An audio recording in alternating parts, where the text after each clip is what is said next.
मैं आज आपको एक ऐसे व्यक्ति से मिलवाने वाला हूं जिनकी सैलरी पैकेज था 30 लाख रुपए। बीटेक किया, IIM कोलकाता से MBA किया और आज एक 100 एकड़ का फिश फार्मिंग का पूरा सेटअप रन कर रहे हैं। अच्छा खासा प्रॉफिट है, 3 करोड़ रुपए के आसपास इनका पूरा रिवेन्यू जनरेट होने वाला है। ये यहाँ पे इस तरफ टापू जो दिख रहा है यहाँ पे इनका प्लान है एक्वा टूरिज्म का काम शुरू करने का। मतलब एक अच्छा रिवेन्यू जनरेट जहाँ से होगा, एक टूरिस्ट प्लेस जो बनने वाला है। आप लोग भी इस काम को बेहतर तरीके से समझ सकते हैं, सीख सकते हैं। सबसे पहले ज़रूरी होता है इस काम के बारे में सीखना, मतलब इस काम में कैसे इसकी शुरुआत करें, कितना प्रॉफिट आएगा, कैसे कौन सा सीड रखना चाहिए, कैसे मछली को पालना चाहिए, कितना बैंक लोन देता है, कितना में सब्सिडी मिलता है। A to Z इन्फॉर्मेशन आपको सबसे पहले अगर होगी तो आप अपने काम को बेहतर तरीके से शुरुआत कर पाएंगे। इस काम के अंदर सरकार खुद कह रही है जितना डिमांड है उतना प्रोडक्शन नहीं है और आने वाली 20 साल तक वो डिमांड फुलफिल नहीं होगी अगर बड़े बड़े स्केल पे, बड़े बड़े स्तर पे अगर युवा उद्यमी इस काम को शुरुआत नहीं करेंगे। तो चलिए दोस्तों वीडियो शुरू करते हैं। वीडियो को लाइक कर दीजिएगा ताकि हमारी मेहनत इतनी धूप के अंदर बेकार ना जाए, हमें खुद अच्छा लगे। तो सर स्वागत है आपका हमारी वीडियो के अंदर। मेरे को काफ़ी अच्छा लग रहा है कि आप जैसे लोगों को मैं अपने चैनल के माध्यम से दिखा रहा हूँ, आपकी जानकारी भी शेयर कर रहे हैं। तो आपने बीटेक किया, फिर आपने IIM कोलकाता से आपने MBA किया, इसी सारी पढ़ाई करने के बाद फिश फार्मिंग में कैसे आना हुआ? सर मैंने 14 साल जॉब की जी कॉरपोरेट में, इंडियन कंपनीज़ में, MNCs कंपनीज़ में। 2004 का मैं पास आउट हूँ बीटेक इलेक्ट्रॉनिक्स कम्युनिकेशन में और 2010 में मैंने IIM कलकत्ता से MBA किया कॉरेस्पोंडेंस 1 ईयर वाला जी इन ऑपरेशंस। तो मेरे को प्लान था कि मैं कुछ बिजनेस स्टार्ट करूँ। तो मैंने काफ़ी रिसर्च करी कि मैं सर्विस इंडस्ट्री में जाऊँ तो बहुत सारे चैलेंजेस थे जी। तो मैंने एग्रीकल्चर इंडस्ट्री चुनी और एग्रीकल्चर में भी पूरे अक्रॉस इंडिया घूमने के बाद मैंने एक्वाकल्चर चूज़ किया। अच्छा अच्छा। एक्वाकल्चर का मेन फोकस है, बेनिफिट था कि एक तो ये था कि आप अपनी क्रॉप को होल्ड कर सकते हैं। अच्छा तो बाकी किसी एग्रीकल्चर में ऑप्शन नहीं था। बाकी क्रॉप होल्ड नहीं, रुक नहीं सकते। मतलब आप क्रॉप कैसे होल्ड करेंगे? अगर आपका शुगर केन हो गया, मिल्किंग हो गई, आपका पोल्ट्री बड़ी हो गई, आपका अंडा आ गया तो सेल ही करना है। हाँ, बिल्कुल। आप फिश ऐसी थी, पानी के अंदर है, सेफ है, सिक्योर है, तो आप चाहे 15 दिन बाद सेल करें, चाहे 1 महीने बाद सेल करें। अच्छा, और आप फिश में बायोमास ही सेल करते हैं। कभी ऐसा नहीं सुना होगा 2 मछली 3 मछली, हमेशा केजी में ही बात करते हैं उसकी। तो सबसे बेस्ट पार्ट ये था कि आप अपनी क्रॉप होल्ड कर सकते हैं जी। दूसरा क्या था कि आप हमेशा कैश रिच बिजनेस कर रहे हैं, वो बाकी एग्रीकल्चर भी है। अच्छा जी। और तीसरा मेन बेनिफिट क्या था कि पूरा बिजनेस आपका ऑपरेशनल कॉस्ट सेंट्रिक है। अच्छा जी। तो आपकी जो अगर हम प्रोजेक्ट की बात करें 2 कॉस्ट होती हैं, एक कैपिटल कॉस्ट, एक वर्किंग कॉस्ट। तो बाकी सब में बहुत ही वो वर्क आपके कैपिटल सेंट्रिक थे। अच्छा। तो ये वर्किंग कॉस्ट सेंट्रिक था, तो आपका रोटेशन बड़ा फास्ट था। अच्छा। तो ये 2-3 मेन की पॉइंट्स थे जो मेरे को काफी अट्रैक्टिव लगे। और ओवरव्यू बात करें तो पूरे इंडिया का डिमांड सप्लाई बहुत बड़ा गैप है हमारा फिश फार्मिंग के अंदर। अच्छा जी। तो अभी भी हमारा पूरी कंट्री का केवल 14 मिलियन मैट्रिक टन प्रोडक्शन है और 22 मिलियन मैट्रिक टन कंजप्शन है। अच्छा। तो मोटा मोटा हम 8 मिलियन मैट्रिक टन डेफिसिट है। और मोदी जी का जो हमारा नई योजना है, प्रधानमंत्री मत्स्य संपदा योजना, उसमें भी वो 5 साल में 20,000 करोड़ इस इंडस्ट्री में इन्वेस्ट कर रहे हैं। अच्छा जी। वो उसमें अलग अलग से उनके कंपोनेंट्स हैं, सेक्टर्स हैं कि किस सेक्टर में कितने पैसे इन्वेस्ट करने हैं। और तो जब अगर गवर्नमेंट किसी बिजनेस को प्रमोट कर रही हो तो आप समझ सकते हैं उसकी इंटेंसिटी कितनी ज़्यादा है। अच्छा, बिल्कुल। तो ये सब मैंने अध्ययन किया, फिर पूरा इंडिया घूमा, तब मैं इस इंडस्ट्री में आया। तो रजनी जी, मैं इसमें जानना चाहूँगा, आपने सारा रिसर्च किया फिश फार्मिंग के बारे में जी, फिर आपने कुछ ट्रेनिंग वगैरह भी ली कि आपने अचानक कितने बड़े प्लान किया, भाई कितने एकड़ मेरे को ये फार्म करना चाहिए, ट्रेनिंग वगैरह? मतलब बहुत कुछ होता है कि जब बंदा कोई इन्वेस्टमेंट करता है कुछ काम, और आपने तो अपना जॉब भी छोड़ा, तो जॉब करने के छोड़ने के साथ बड़ा सोचना पड़ता है कि भाई मेरे को वो जॉब भी जाएगी जो 30 लाख आपने पैकेज बताया हमें जी, वो जॉब भी आप छोड़ रहे हैं, फिर उसमें इन्वेस्ट भी करेंगे नए बिजनेस के अंदर। तो मतलब कैसे आपने सीखा इस चीज़ को? सर मैंने मतलब जो ट्रेनिंग पॉइंट ऑफ व्यू से बात करें तो मैंने पूरे इंडिया में जहाँ भी ट्रेनिंग्स मिलती हैं वो सारी अटेंड करी। और लेकिन मेरा मेन जो फोकस रहा वो मैं, क्योंकि अब आजकल मैं भी ट्रेनिंग देता हूँ। अच्छा। तो मेरा भी अपने फार्मर या एंटरप्रेन्योर्स और बिगनर से रहता है कि आप जो भी आप एक प्रोजेक्ट कॉस्ट आप अपने मन में या मेंटल लेवल पर डिसाइड कर रहे हैं कि आप इतने लेवल से करेंगे, इतना पैसा इन्वेस्ट करेंगे, आप उसका 1% अपनी एजुकेशन पे एक्सपेंस कीजिए। अच्छा। क्योंकि मैं अब मेरी एज तो थी नहीं कि मैं पंतनगर या किसी एग्रीकल्चर यूनिवर्सिटी में जाऊं और 4 साल पहले BFSC करूं और फिर मछली को सीखना। अच्छा। तो मेरा मेन कोर फोकस क्या रहा कि मैंने एक्सटेंसिव ट्रैवलिंग करी। अच्छा। और मैं फार्मरों से मिला। अच्छा। मैं सक्सेसफुल, अनसक्सेसफुल, छोटा फार्मर, बड़ा फार्मर, पॉन्ड फार्मिंग वाला, आरएस वाला, बायोफ्लॉक वाला। अच्छा। तो मैं चाहे वो भीवावरम हो, चाहे विजयवाड़ा हो, चाहे हरियाणा हो, चाहे उड़ीसा हो, कलकत्ता हो, मैंने एक्सटेंसिव ट्रैवलिंग करी और वहाँ के फार्मरों से सीखा कि कौन किस पद्धति में क्या अच्छा कर रहा है, क्या खराब कर रहा है, क्या उसकी सक्सेस स्टोरी है। अच्छा। क्योंकि जब आप ट्रैवल करते हैं तो सक्सेस स्टोरी तो आपकी नजरें खुद ढूंढ लेती हैं। जी। हमें तो जो फेलियर बाकियों ने करे वो इम्प्लीमेंट ना हो, उस पर हमें फोकस करना पड़ता है। जी। तो आपने बिल्कुल सही कहा, जॉब भी छोड़ दी थी तो 1-1.5 साल का फाइनेंशियल ईयर प्लान करा पहले, और मैंने 12 एकड़ से फार्मिंग स्टार्ट करी, क्योंकि मेरी कैलकुलेशन के हिसाब से मैं अगले 1-1.5 साल करीब में अपनी सैलरी इवन ब्रेक कर लेता। 12 एकड़ से। 12 एकड़ से, हाँ, उससे छोटे लेवल से करता तो नहीं कर पाता। लेकिन मेरे को ये भी समझ में आ गया उसी 1.5 साल के दौरान, मैंने 2018 मई में स्टार्ट करी फिश फार्मिंग, कि ये मेरे को स्केलेबल ही करना पड़ेगा, इसको बड़ा करना पड़ेगा। कि जो मेरा टारगेट मैंने डिसाइड करे हैं वो 12 एकड़ से मैं अचीव नहीं कर पाऊंगा। अच्छा। तो फिर मैं लग गया शिद्दत के साथ। तो अभी मैं तकरीबन 100 एकड़ में मेरी फिश फार्मिंग है। जिसमें मेरे ग्रो आउट पॉन्ड्स हैं, नर्सरी पॉन्ड्स है, और मेनली मैं कार्प्स और कैटफिश का कल्चर करता हूँ। अच्छा जी। तो मैं ट्रेनिंग के लिए मैं हरियाणा भी गया, आंध्रा भी गया, उड़ीसा भी गया। अच्छा। ठीक है, कैलकाटा भी गया, बिहार भी गया। तो जहाँ पे, लेकिन क्या है कि वो ट्रेनिंग में भी मैं ये कहूँगा कि आप ही को डिसाइड करना है, हर एंगल पे आप ही का इन्वॉल्वमेंट होगा कि आपको कितना इनपुट लेना है और कितना इनपुट नहीं लेना है। अच्छा जी। और सबसे इंटरेस्टिंग बात ये मैं आपसे शेयर करना चाहूँगा सत्येंद्र जी, कि जितने फार्मरों से आप मिलते हो, आप मान के चलिए कि आपको 95 फार्मर तो है ना नेगेटिव ही करेगा इस बिजनेस को लेके। अच्छा जी। अब ये पता नहीं उसकी क्या सोच है। मैंने तो ये निष्कर्ष निकाला क्योंकि उसे पूरे इंडिया के डिमांड सप्लाई का गैप नहीं पता, इस इंडस्ट्री का पोटेंशियल नहीं पता कि ये कितनी, अगर गवर्नमेंट फोकस कर रही है तो कितनी पोटेंशियल वाली इंडस्ट्री है। जी। वो सब आपको नेगेटिव ही करेंगे कि आप मछली मत पालो, बर्बाद हो जाओगे। अच्छा। और ये कोई जहर मिला देगा, ये बड़ा ही कच्चा काम है। ठीक है, और आप उनसे पूछो वो कितने साल से कर रहे हैं, तो 15 साल, 20 साल, 25 साल, वो इतने साल से कर रहे हैं। वो अपना आजीविका चला रहे हैं। वो आजीविका नहीं चला रहे, वो उनका कोर बिजनेस ये है, और वो कहेंगे जीरो से हीरो, वो इसी बिजनेस से हुए हैं। बट उनके मेंटल लेवल ऐसा सेट है कि वो चाहते हैं कोई नए बंदे इसमें ना आए। ये मैंने काफी लेवल पे देखा, काफी फार्मर के साथ। ठीक है, और अब ये तो फिर आपको ये पर्सन टू पर्सन डिपेंड करेगा, क्योंकि जब आप किसी से मिलेंगे आपको उससे कुछ लेना है तो उसी रेशो में आपको कुछ देना पड़ेगा। क्योंकि मैं बहुत ही फ्री वर्ड, इजी वर्ड के बड़े खिलाफ हूँ। फ्री कुछ नहीं होता। आप किसी फार्मर से मिल रहे हैं और वो आप सोचो कि वो 30 साल की मेहनत आपको 2 घंटे में बता देगा, कोई नहीं बता पाएगा। और ना ही कोई ऐसी स्पून फीडिंग होती कि वो कोई टॉनिक आपको पिला देगा और आप फिश फार्मर बन जाओगे। तो ये तो बहुत ही संयम, टाइम, बहुत ही शिद्दत का काम है। अच्छा जी। जैसे आप जॉब में मेहनत करते हो ऐसे अपने बिजनेस में मेहनत कर रहे हैं। बिजनेस में कर रहे हैं। तो रजनीश जी, आपने 50 एकड़ का एक जगह पूरा अपना फार्म कर रखा है जी। तो यहाँ पे इकट्ठा मतलब इसको खाली करना, फिर इसके अंदर फिर शीट डालना, फिर इसको पानी भरना, ये सारा मतलब कैसे आसान होता है? ये सिद्धिर भाई 50 एकड़ यूपी गवर्नमेंट की लैंड है, फिशरीज डिपार्टमेंट की। तो मैंने 2020 में आप देख पा रहे होंगे पूरा डेवलप किया है। ये पूरी बैरन लैंड थी।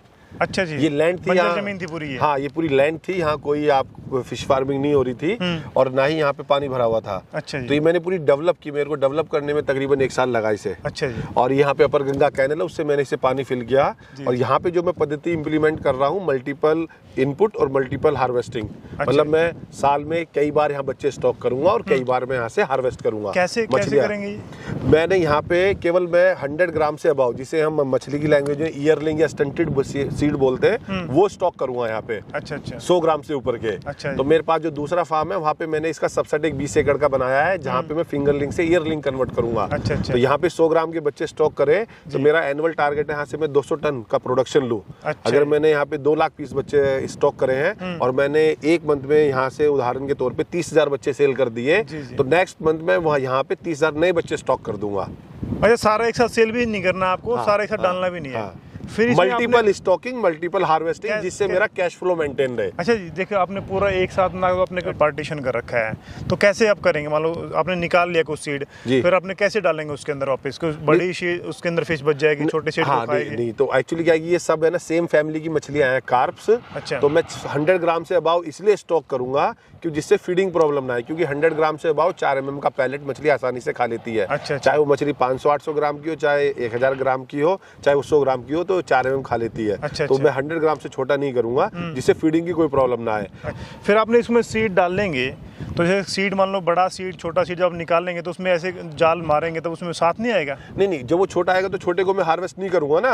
हार्वेस्ट नहीं, छोड़ देंगे उनको? ये तो मैनुअल प्रोसेस है। तो बड़ी बड़ी मछलियां जो 1 किलो अबाव होंगी उन्हें कैच करेंगे हम। अच्छा, उन्हें कैच करेंगे, छोटे को छोड़ देंगे। और जब हम कैचिंग करेंगे मतलब पॉकेट वाइज करेंगे। अच्छा, ऐसा नहीं कि वो सारे में नेट नहीं लगाने की जरूरत होती। आपने कोई से भी पॉकेट में लगा लिया, उधर से ही आपने जितनी आपको मछलियां सेल करनी है, उदाहरण 1500 किलो 2000 किलो आपने वो हार्वेस्ट कर ली। अच्छा, पॉकेट से आपने निकाल लिया, पॉकेट में डाल दिया? हाँ, नहीं वो डालेंगे तो पूरे में घूमेगा वो। हाँ, लेकिन जो नेट है, नेट ऐसा नहीं है कि पूरे में एक साथ नेट लगा देंगे हम। वो फिजिबल नहीं है। तो हम छोटी छोटी पॉकेट्स में 10-12 पॉकेट बनाई हुई है हमने इसकी वर्चुअल, तो उसी में नेट लगा देते हैं, उधर वहाँ मछलियाँ मिल जाती है। अब मैं जानना चाहूंगा कि आप इसमें क्या और कुछ डालते हैं खिलाने पिलाने के लिए? फीडिंग सिस्टम कैसा क्या फीड? हाँ, मैं 2 कंपनीज का फीड खिलाता हूँ, एक IB का, एक कारगिल का।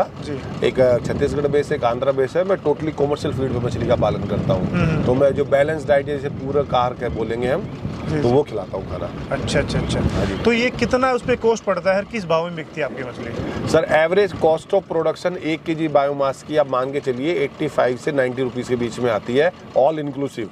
अच्छा। आपकी जिसमें labour, lease, feed, seed, medicine सारी कॉस्ट सारा। और एवरेज आपकी 125 से 130 रुपीज़ पर केजी अगर 1 किलो की आपकी मछली है तो सेल हो जाती है। इतना सेल हो जाता है? हाँ जी, इसमें आपका ऑल इंक्लूसिव आपकी फर्मेंटेशन सारी कॉस्ट इंक्लूड हो जाती है। अच्छा। तो मोटा आपका 40 से 50% रिटर्न ऑन इन्वेस्टमेंट है आपकी वर्किंग कैपिटल का। अच्छा। जो आपने मछली पालने में लगाए हैं, इंफ्रा डेवलपमेंट में जो वर्किंग कैपिटल का इतना है।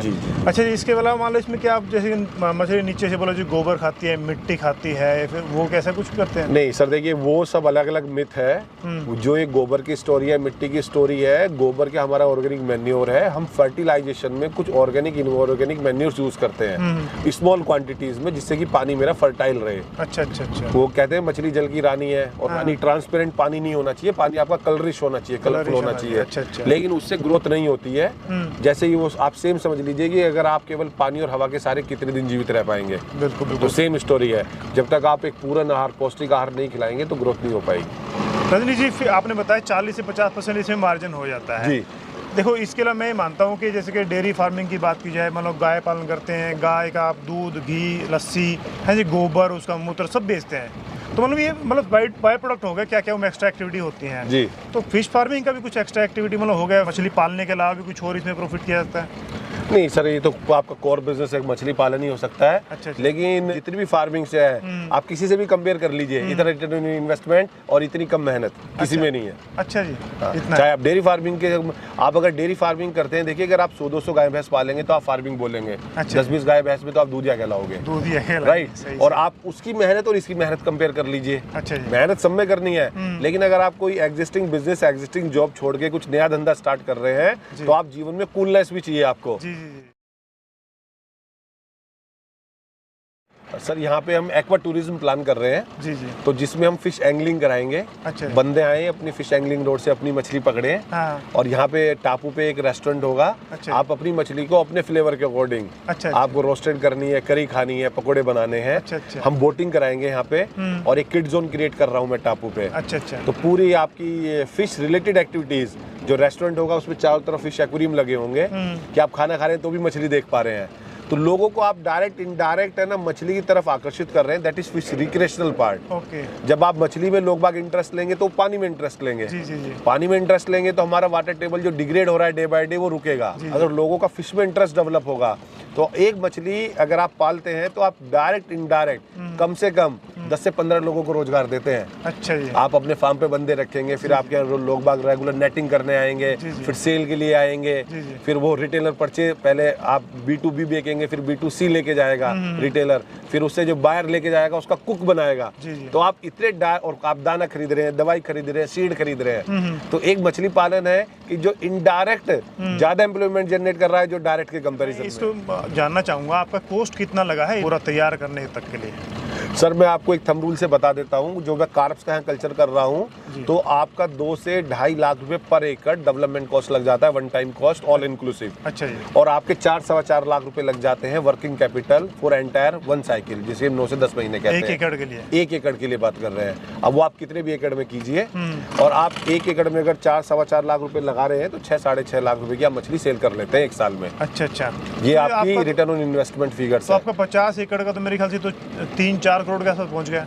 हाँ सर, ये मतलब बड़ा प्रोजेक्ट है, इस पे अभी एक्वा टूरिज्म भी काम चल रहा है। जी जी। तो मैंने लोन लिया हुआ है इस पे। अच्छा, लोन? हाँ, लोन भी मिलता है इसके ऊपर? हाँ, गवर्नमेंट की 2 स्कीम्स हैं, एक है आपकी प्रधानमंत्री मत्स्य संपदा योजना, एक FIDF है। अच्छा जी। तो प्रधानमंत्री मत्स्य संपदा योजना सब्सिडी योजना है और FIDF लोन योजना है। अच्छा, तो बैंक को आप प्रोजेक्ट रिपोर्ट सबमिट कीजिए और आप लोन ले लीजिए अपनी प्रॉपर्टी कोलेटरल देके। कोई ट्रैक भी मांगते हैं पीछे का बैकग्राउंड आपका? हाँ सर, वो तो आपको कोलेटरल देना ही पड़ेगा ना, बैंक तो तभी आपको पैसे देगा। जी जी जी। तो वो तो आपको देना ही पड़ेगा। तो जो आपका सवाल था कि किसान के लिए और एंटरप्रेन्योर के लिए, अगर आप एज ए उद्यमी सोच रहे हैं तो आप मिनिमम 4-5 एकड़ से मिनिमम करें अगर आपको इस बिजनेस में सक्सेस होना है। और किसान 1-2 एकड़ से करे तो भी सक्सेस होगा। अच्छा। लेकिन कोई उद्यमी, कोई कॉर्पोरेट का, कोई जॉब छोड़ के कोई डाइवर्सिफिकेशन में बिजनेस में चाहता है और वो सोच रहा है वो 1 एकड़ से करेगा और अगले साल 20 एकड़ में करेगा, तो बिल्कुल उसे नहीं करना चाहिए, वो नहीं करेगा। क्योंकि जितना छोटा प्रोजेक्ट है उतनी ऑपरेशनल कॉस्ट आपकी हाई है। जी जी जी। तो हमें अपनी कैलकुलेशन करनी पड़ेगी। फंड मैनेजमेंट बहुत बड़ा इंपॉर्टेंट टॉपिक है। अच्छा अच्छा। मैं आपको मछली का नट सेल में बता देता हूँ।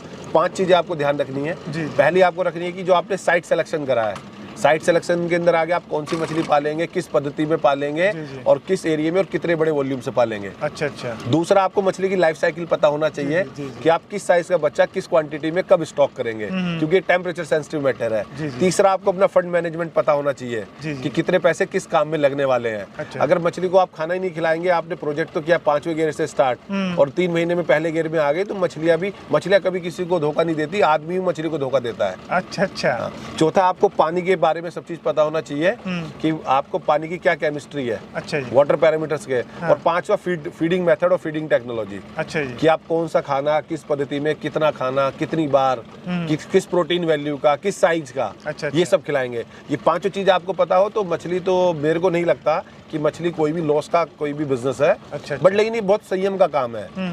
और जो भी मेरे किसान भाई इस वीडियो को देख रहे हैं या न्यू बिगनर देख रहे हैं, वो ये माइंड में से निकाल दें कि वो एक रात में मिलीनियर बनने वाले हैं। अच्छा। और 3 महीने में उनकी मछली बड़ी होने वाली है।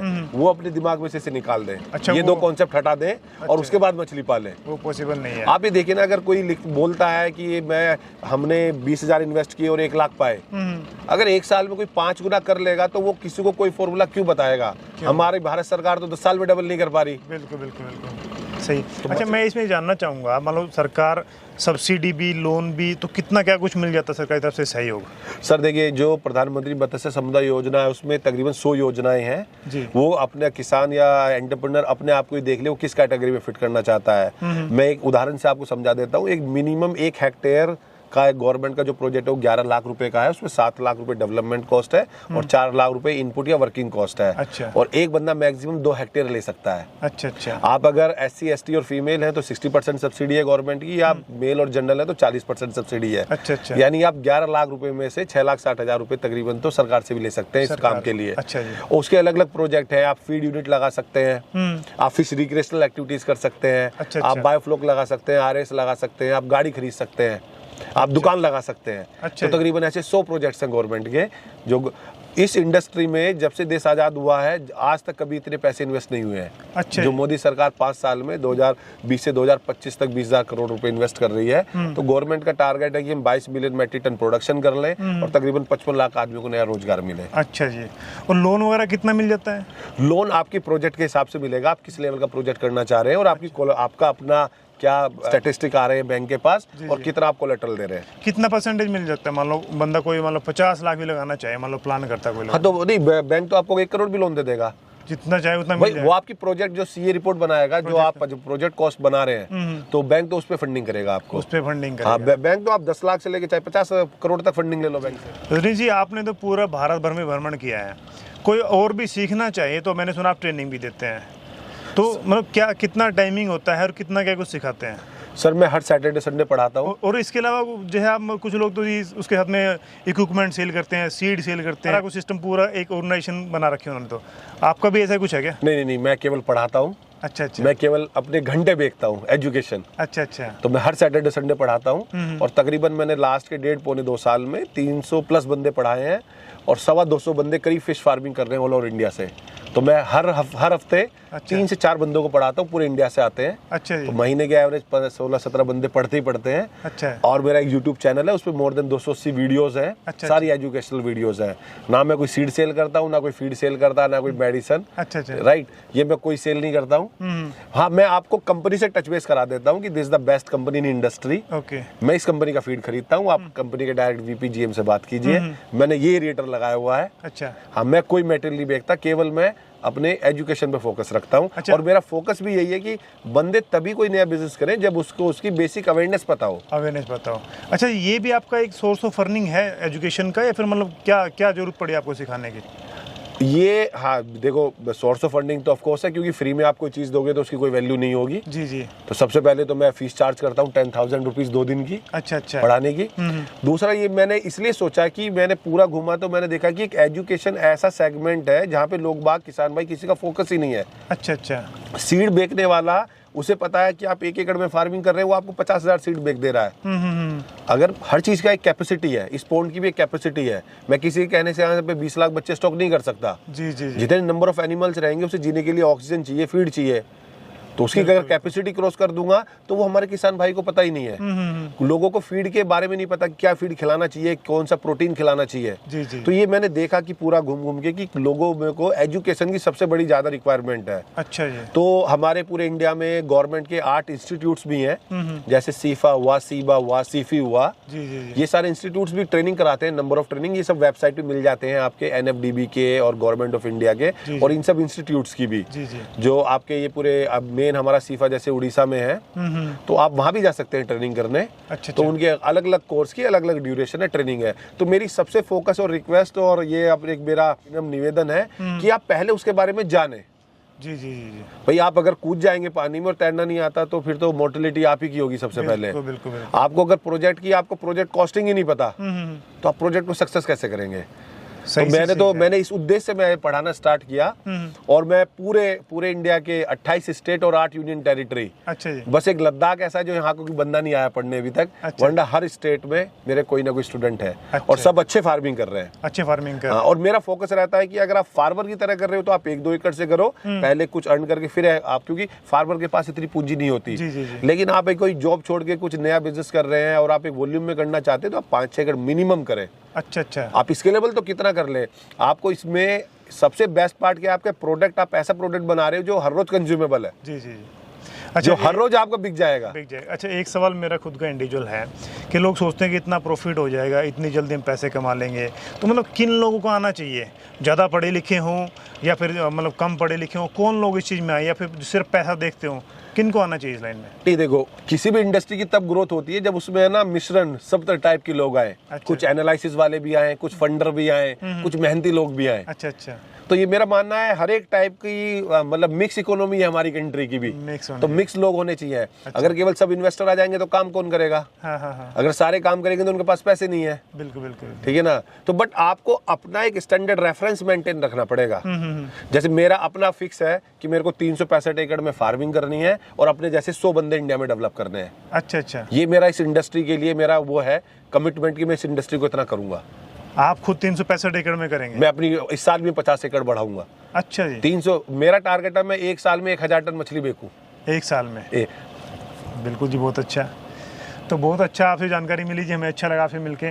दोस्तों, रजनीश जी से आप कांटेक्ट करें अगर आप सही में अपना फार्म डेवलप करना चाहते हैं, सीखना चाहते हैं, तो पहले आप सीखो, फिर काम में शुरुआत करें। क्यों रजनीश जी, आप भी ये कहना चाहेंगे? बिल्कुल सर, आपको सबसे पहले अपनी एजुकेशन में फोकस करना चाहिए। देखो, अगर आप IIT की तैयारी नहीं करोगे, UPSC की तैयारी नहीं करोगे तो आप क्लियर कैसे करोगे? बिल्कुल ठीक है। अब देखिए, आप जितने भी नए यंग आ रहे हैं बंदे जो केवल YouTube देख के या Facebook देख के आ जाते हैं, उसमें मेन कंसर्न यही है क्योंकि हमारी फीस हमारे पेरेंट्स से किसी और चीज की दी है। जी जी। मेरे ग्रैंडफादर खेती करते थे, फादर ने मेरे कभी खेती नहीं करी, वो जॉब में थे। मैं तो कभी खेती का था ही नहीं। अच्छा। लेकिन मैं कहीं ना कहीं इसमें आया, तो जब तक अगर आप नॉलेज नहीं लोगे तो आप लॉस ही लॉस खाओगे ना। बिल्कुल। तो आपको कहीं ना कहीं तो फीस पे करनी पड़ेगी ना, तो उससे तो अच्छा किसी अच्छे गुरु जी को पे कर लेते हैं। बिल्कुल। तो धन्यवाद रजनीश जी जानकारी शेयर करने के लिए। Thank you sir.